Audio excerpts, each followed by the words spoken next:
অসম চৰকাৰৰ পইচা ব্যক্তিগত খণ্ডৰ বিদ্যালয়ত কোনো বিপিএল পৰিয়ালৰ ছাত্ৰ-ছাত্ৰী পঢ়িলে তেওঁলোকৰ মাচুল অসম চৰকাৰৰ ফালৰ পৰা দিব বুলি যি শিক্ষাৰ অধিকাৰ আইনৰ 2009 পৰিপন্থী কথাখিনি বক্তব্য ৰাখিছে, যি কথাখিনি কৈছে, এই কথা তেখেতে যিহেতু গুৱাহাটী উচ্চ ন্যায়ালয় আৰু ৰাইট টু এডুকেশ্যন আইনৰ অধীনত প্ৰতিখন বিদ্যালয়ে 25% দুখীয়া ছাত্ৰ-ছাত্ৰীক বিনামূলীয়া পাঠদান কৰিব লাগিব আৰু এনে কৰিলে তেখেতৰ পৰিয়ালৰ মালিকাধীন বন্ধ্যা ইণ্টাৰনেশ্যনেল স্কুলৰ আৰ্থিক ক্ষতি হ'ব।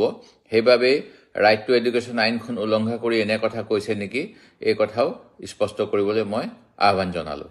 ইলেকশ্যনৰ ডিউটিত লগাব লাগে, তাৰ উপৰিও প্ৰায় 17-18টা অশৈক্ষিক কামত শিক্ষকসকলক ব্যস্ত কৰি ৰখা হয়। দ্বিতীয়তে এইবাৰ বাতৰি প্ৰকাশ পাইছে যে যিবিলাক মূল্যায়ন বহী দিব লাগে সেই মূল্যায়ন বহী বছৰৰ এপ্ৰিল মাহৰ পৰা 6 মাহ পাৰ হৈ যোৱাৰ পিছতো শিক্ষাবৰ্ষ এইবাৰ যোগান ধৰা নহল আৰু মুখ্যমন্ত্ৰীয়ে এই বিষয়ত মন্তব্য দিয়া নাই। শিক্ষামন্ত্ৰীয়ে অজুহাত দিছে যে বেলেগ বেলেগ কাম নিৰ্বাচন হোৱাৰ কাৰণে বা কিবা কিবি কাৰণত তেখেতসকলে যোগান ধৰিব নোৱাৰিলে। কিন্তু তেখেতে এটা বিভাগৰ দায়িত্বৰ মন্ত্ৰী হয়, তেখেতে নিজৰ বিভাগটোৰ ক্ষেত্ৰত যিমান গুৰুত্ব দিব লাগে সেই গুৰুত্ব আমি দিয়া দেখা নাই। যোৱা সময়ছোৱাত বিভিন্ন সময়ত কোৱা হৈছে যে খালী থকা শিক্ষকৰ পদসমূহ পূৰণ কৰা হ'ব, কিন্তু এই মুহূৰ্তত আমি পোৱা তথ্য অনুসৰি প্ৰায় 6000খনমান স্কুল একত্ৰীকৰণ কৰা হ'ল আৰু এই একত্ৰীকৰণৰ পিছতো প্ৰাথমিক ক্ষেত্ৰত বহু এজনীয়া শিক্ষকৰ বিদ্যালয় আছে, দুজনীয়া শিক্ষকৰ বিদ্যালয় আছে, যাৰ যোগেদি ছাত্ৰ-ছাত্ৰীসকলক ভাল ধৰণে পাঠদান কৰাটো সম্ভৱ নহয়। অতি কমেও 6000 আৰু শিক্ষকৰ পদ প্ৰাথমিক বিদ্যালয়সমূহত খালী হৈ আছে। অনুৰূপ ধৰণে উচ্চ শিক্ষাৰ ছেকেণ্ডেৰী, হায়াৰ ছেকেণ্ডেৰী বা কলেজৰ ক্ষেত্ৰতো খুব সম্ভৱ 8-9 হাজাৰ পোষ্ট এতিয়াও খালী হৈ আছে, যিখিনি পূৰণ হোৱা নাই। আৰু তাৰ ফলত মুখ্যমন্ত্ৰীয়ে এহাতেদি কয় যে ফ্ৰী এডুকেশ্যন দিয়া হ'ব, কিন্তু বিভিন্ন বিদ্যালয় বা মহাবিদ্যালয়ত যদি কোৰ্চ পঢ়াবলৈ শিক্ষকেই নাথাকে তেতিয়াহ'লে সেই এডুকেশ্যনটোৰ ক্ষেত্ৰত ছাত্ৰ-ছাত্ৰীসকলে যেনেকৈ মাৰ্কছ পাব লাগে মাৰ্কছ নাপাব পাৰে দুখীয়া পৰিয়ালে, আৰু তাৰ ফলত তেওঁৰ বিনামূলীয়া শিক্ষা আঁচনিখনেই ফ্লপ হৈ যাব। অন্য এটা কথা হ'ল যি আমাৰ শিক্ষাৰ অধিকাৰ আইন 2009, এই অধিকাৰ আইনৰ 2009ত 12 নং দফাত আছে যে ব্যক্তিগত খণ্ডৰ বিদ্যালয়সমূহেও দুখীয়া পৰিয়ালৰ ছাত্ৰ-ছাত্ৰীৰ বাবে 25% আসন ৰিজাৰ্ভ কৰি ৰাখিব লাগে, সংৰক্ষিত কৰি।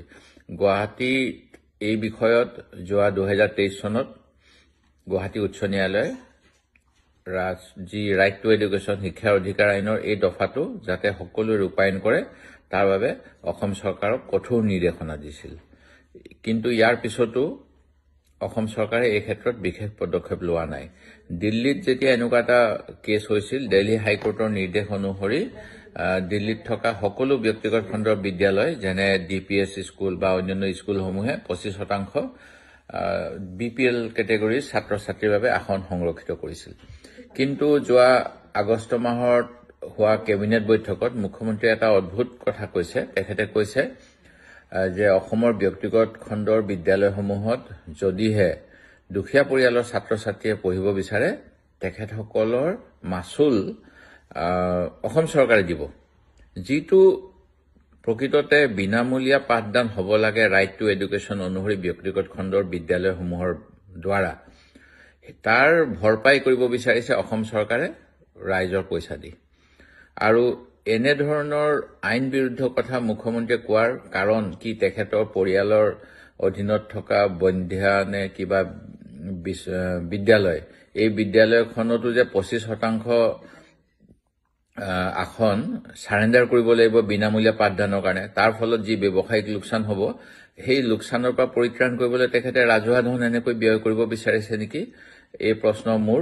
আৰু মই ভাবোঁ যে ৰাইট টু এডুকেশ্যন এক্ট অনুসৰি যিখিনি কাম তেখেতে শিক্ষামন্ত্ৰী হৈ থকা সময়ত নকৰিলে, এতিয়া নতুন শিক্ষামন্ত্ৰী ৰণোজ পেগু ডাঙৰীয়াক কঠোৰ নিৰ্দেশ দিয়ক যাতে ৰাইট টু এডুকেশ্যনৰ 12 নং দফা আৰু গুৱাহাটী উচ্চ ন্যায়ালয়ৰ আদেশ অনুসৰি অসমৰ সকলো বেচৰকাৰী বিদ্যালয় যিবিলাক মাইনৰিটি ইনষ্টিটিউট নহয় তেনে ক্ষেত্ৰত এই আইনখন প্ৰযোজ্য।